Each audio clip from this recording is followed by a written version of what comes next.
जो कुएं के अंदर डोल डालता है पानी के लिए, जब वापस लाता है तो खाली है।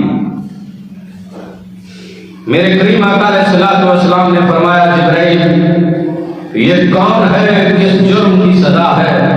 कहा था आपकी उम्मत का रियाकार आदमी है जो हर नेक अमल रियाकारी से करता है। रियाकारी से मुराद दिखलावे का अमल करता है।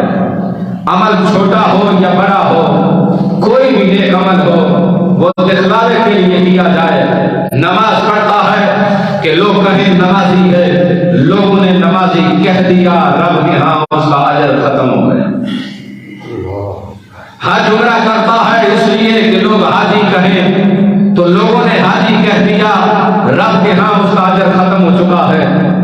अगर सखावत करता है, रमजान का महीना आता है, लोग पूरा महीना सखावत करते हैं, एक दो शापत दरवाजे पे रखकर लोग कहें ये पूरा महीना सखावत करता है, लोगों ने कह दिया कि ये सखावत करता है, सखी आदमी है, अल्लाह के यहाँ उसका अजर खत्म हो गया। क्योंकि रियाकारी का अमल करने वाला, मेरे पाक नबी अलैहिस्सलातु वस्सलाम ने फरमाया, वो शिर्क कर रहा है, क्योंकि अमल उस जात के लिए कर रहा है, फिर खालिसतन उसकी रजा होनी चाहिए, आरे मखलूक नहीं आनी चाहिए।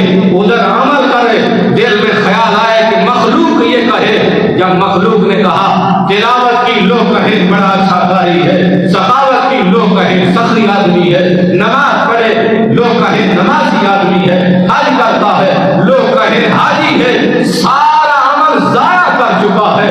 कल क़यामत के दिन जब रब के हुजूर जाएगा, रब फरमाएगा, जाओ उन बंदों के पास जिन बंदों के लिए ये तूने अमल किए थे, मेरे यहाँ तेरे के लिए कोई अजर बाकी नहीं।